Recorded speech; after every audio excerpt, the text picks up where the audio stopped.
हर घर तिरंगा घर घर तिरंगा इस अभियान को लेकर भारत का हर नागरिक उत्साह में अपने देश के शान को अपने घर, गली मोहल्ले और देश में सबसे ऊंचा फहराना चाहता है। तो हम आज बात करेंगे भारत की शान राष्ट्रीय ध्वज तिरंगे की। जय हिंद, आप सभी का स्वागत है इंडियन न्यूज में। मैं हूं तनीषा शर्मा और आइए बात करते हैं भारत की आन बान और शान हमारे राष्ट्रीय ध्वज तिरंगे की। राष्ट्रीय ध्वज तिरंगे में 3 रंग केसरिया, सफेद और हरा समाहित हैं। इन 3 रंगों का अपना महत्व और इनके दार्शनिक मायने भी हैं।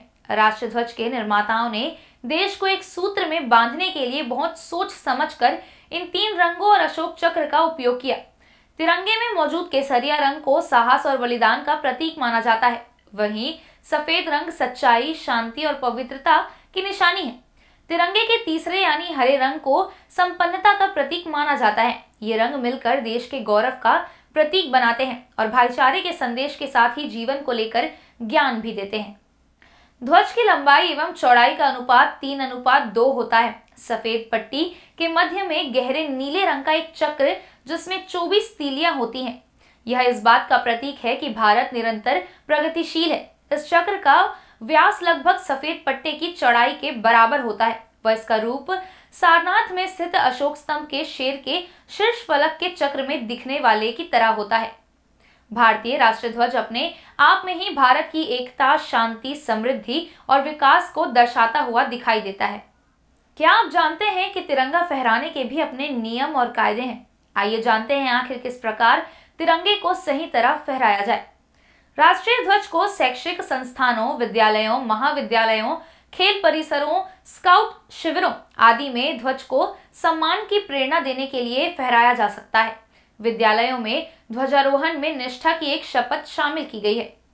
किसी सार्वजनिक, निजी संगठन या एक शैक्षिक संस्थान के सदस्य द्वारा राष्ट्रीय ध्वज का आरोहण, प्रदर्शन सभी दिनों और अवसरों, साथ ही आयोजनों पर, अन्यथा राष्ट्रीय ध्वज के मान, सम्मान और प्रतिष्ठा के अनुरूप अवसरों पर किया जा सकता है। नई संहिता की धारा 2 में सभी निजी नागरिकों को अपने परिसरों में ध्वज फहराने का अधिकार देना स्वीकार किया गया है। इस ध्वज को सांप्रदायिक लाभ, पर्दे या वस्त्रों के रूप में उपयोग नहीं किया जा सकता। जहां तक संभव हो इसे मौसम से प्रभावित हुए बिना सूर्योदय से सूर्यास्त तक फहराया जाना चाहिए। इस ध्वज को आशय पूर्वक भूमि, फर्श या पानी से स्पर्श नहीं कराना चाहिए।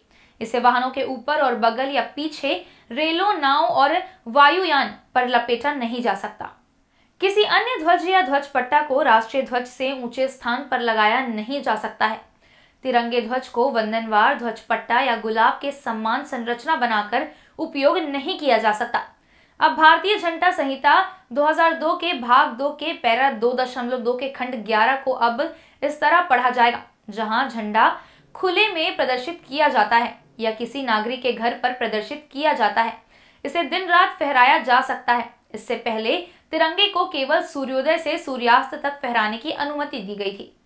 इसी तरह झंडा संहिता के एक अन्य प्रावधान में बदलाव करते हुए कहा गया कि राष्ट्रीय ध्वज हाथ से काता और हाथ से बुना हुआ या मशीन से बना होगा। यह कपास, पॉलिस्टर, ऊन, रेशमी, खादी से बना होगा। इससे पहले मशीन से बने और पॉलिस्टर से बने राष्ट्रीय ध्वज के उपयोग की अनुमति नहीं दी गई थी। 2002 से पहले आम लोगों को सिर्फ स्वतंत्रता दिवस और गणतंत्र दिवस पर तिरंगा फहराने की छूट थी। 26 जनवरी 2002 को इंडियन फ्लैग कोड में संशोधन किया गया, जिसके मुताबिक अब कोई भी नागरिक किसी भी दिन झंडा फहरा सकता है। आपको बता दें कि तिरंगा फहराने के भी कुछ नियम हैं। झंडे का आकार रेक्टेंगल यानी आयताकार होना चाहिए। इसकी लंबाई और चौड़ाई का अनुपात 3:2 का ही होना चाहिए।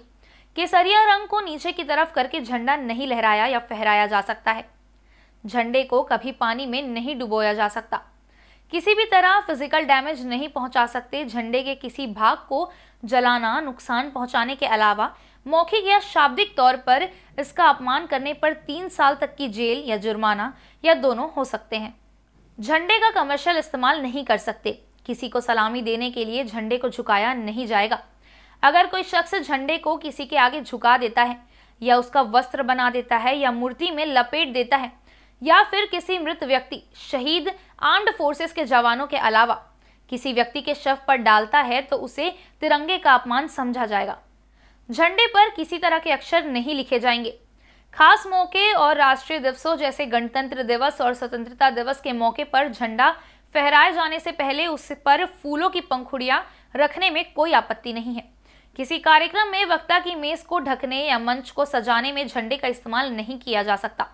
गाड़ी, रेलगाड़ी या वायुयान की छत, बगल या पीछे के हिस्से को ढकने में यूज नहीं कर सकते हैं। झंडे का इस्तेमाल किसी इमारत में पर्दा लगाने के लिए भी नहीं किया जा सकता है। फहराए गए झंडे की स्थिति सम्मानजनक बरकरार होनी चाहिए। फटा या मैला कुचला झंडा नहीं फहराया जाना चाहिए। झंडा फट जाए, मैला हो जाए तो उसे एकांत में मर्यादित तरीके से पूरी तरह नष्ट कर देना चाहिए। यदि झंडे को किसी मंच पर फहराया जाता है तो उसे इस प्रकार लगाया जाना चाहिए कि जब वक्ता का मुंह श्रोताओं की ओर हो तो झंडा उसके दाहिनी ओर रहे। एक तरीका यह भी है कि झंडे को वक्ता के पीछे दीवार के साथ और उससे ऊपर लेटी हुई स्थिति में प्रदर्शित किया जाए। किसी दूसरे झंडे या पताका को राष्ट्रीय झंडे से ऊंचा या उसके ऊपर या उसके बराबर भी नहीं फहराया जा सकता। इसके अलावा फूल, माला, प्रतीक या अन्य कोई वस्तु झंडे के पोल के ऊपर नहीं रखी जा सकती है। कई बार लोग तिरंगा सही स्थिति में नहीं होने पर भी फहरा देते हैं, लेकिन कटे फटे या फिर उड़े रंगों वाला क्षतिग्रस्त तिरंगा फहराना तिरंगे का अपमान समझा जाता है। ऐसे में क्षतिग्रस्त तिरंगे को कैसे नष्ट करना चाहिए, इसके लिए नियम बनाए गए हैं। भारत की आन बान और शान और गौरव का प्रतीक तिरंगा लोगों में देशभक्ति की भावना पैदा करता है। हर साल 15 अगस्त और 26 जनवरी को इसे शान से फहराया जाता है। लेकिन जैसे देश के प्रतीकों के सम्मान की रक्षा के लिए कानून है, ठीक वैसे ही राष्ट्रध्वज के लिए संहिता है। अगर इसका पालन नहीं किया जाए तो यह तिरंगे का अपमान माना जाता है और इसके लिए सजा का प्रावधान है। उसमें बताया गया है कि तिरंगा अगर सही स्थिति में ना हो तो उसे नहीं फहराना चाहिए। लेकिन सवाल ये उठता है कि फिर उसका क्या किया जाए, कैसे नष्ट किया जाए? तो चलिए आपको बताते हैं। ध्वज संहिता के भाग 2 की धारा 2 के अनुच्छेद 2 में बताया गया है कि क्षतिग्रस्त, कटे फटे या फिर उड़े रंगों वाला अस्त व्यस्त ध्वज नहीं फहराना चाहिए।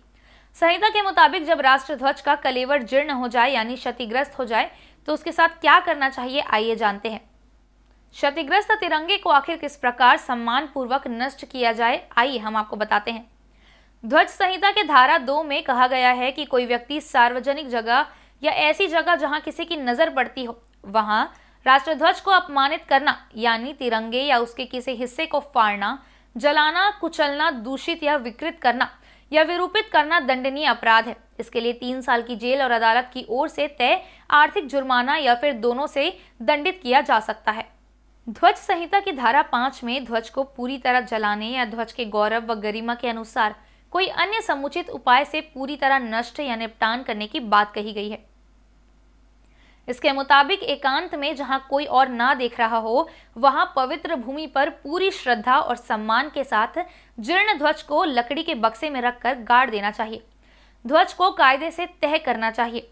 उसका सही तरीका है कि केसरिया पर हरे रंग की पट्टी की तह ऐसी बनाई जाए कि सफेद रंग पर बना चक्र सबसे ऊपर दिखाई दे। जलाने का भी विकल्प नागरिकों के पास है। वो एकांत में जीर्ण ध्वज को पूरे सम्मान के साथ पूरी तरह जला दे। उसकी राख को या तो जमीन में गाड़ दें या फिर किसी पवित्र नदी की धारा में बहा दे। तो ये थी भारत के राष्ट्र ध्वज तिरंगे से जुड़ी तमाम जानकारियां। इस 15 अगस्त को हम आपसे अपील करते हैं कि तिरंगे को पूरी शान और इज्जत के साथ फहराएं और हर घर तिरंगा अभियान में अपना सहयोग दें और इस 15 अगस्त आज़ादी का 75वां अमृत महोत्सव पूरे हर्षोल्लास के साथ मनाएं। हम यूं ही आपके साथ बने रहेंगे और भी जानकारियों के साथ। आप देखते रहिए इंडियन न्यूज। जय हिंद, जय भारत।